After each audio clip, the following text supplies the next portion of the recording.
Got a few items the seller might be willing to part with. I'm honestly very psyched. Hi, Rick. Retired Chief Justice Williams, how's it going? It's going well. Good. I'm glad you're here. Yeah, this is the first time I've been in a judge's chambers and I wasn't scared. Well, good. Good. So it looks like you got some real special things on the table here. Yes, this is part of the Lincoln collection. I've been collecting books and other artifacts since I was 11 years old, so there's a lot. I love what you have here. We have a curio card. The image is like probably 1861, 1862. That's right. And it has the clip signature, and people believe that just the signature alone would be valuable, not realizing that if they left the document alone, it would be worth more. Yeah.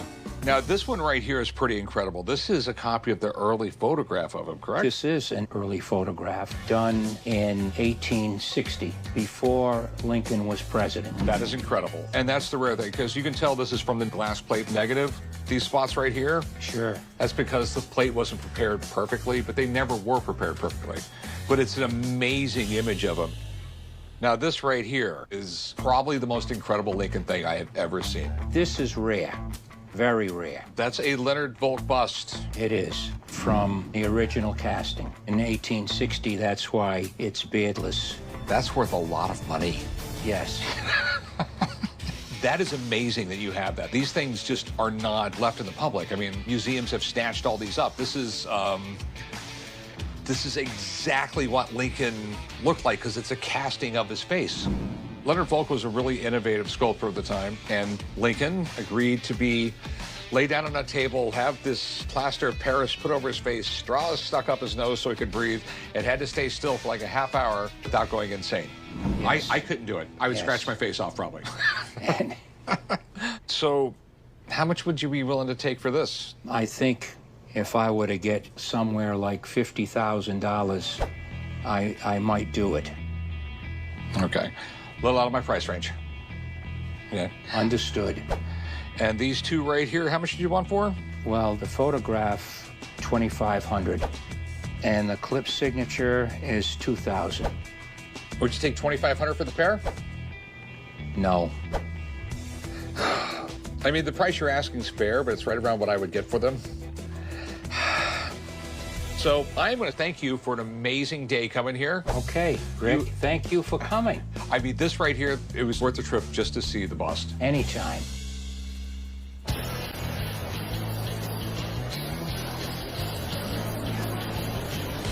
Hi, Joe. How you doing? Good. I got a couple of items I thought you might be interested in. Of course, you're in New England, home of some of the great poets. We've got a first edition of Robert Frost's first published book of poems. And we have a handwritten letter from Robert Frost to his cousin, Ellen, with the even rarer envelope that is hand addressed on there. Okay, well, you have a pretty cool collection of stuff here.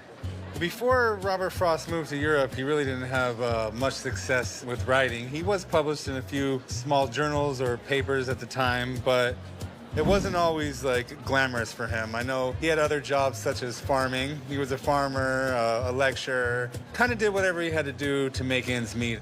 He went over to Europe and was able to get this break with this book, and he got it published, and he kind of started to grow from there and was able to become a writer that everyone respected and wanted to read. Pretty much lived the rest of his life out just up the street in Boston and until he passed away. Taught at Harvard, taught at Amherst College, Dartmouth. He had a pretty good career. So how did you get this? Well, I'm a rare book dealer from Vermont, and Robert Frost lived in Shaftesbury, just down the road from where I am, and I started collecting a lot of Robert Frost ephemera, books, letters, that type of thing, and I picked these up over the years, and I figured it's a good time maybe to see if I can pass them on to somebody else. And how much are you looking to get for this stuff? Well, I think $2,400 is a very fair price for the combination of the letter and the book. I imagine that's probably about what it is retail, somewhere right around that ballpark. But I would have to make a little bit of money on it. Would you consider $1,500? No, but I'd be willing to come down to $1,650. Would you be willing to come down to 16? $1,625, we've got a deal. All right, we got a deal, $1,625. You can leave this stuff with me, and you can go right up to the counter, and they will get you paid. Thank you, chum.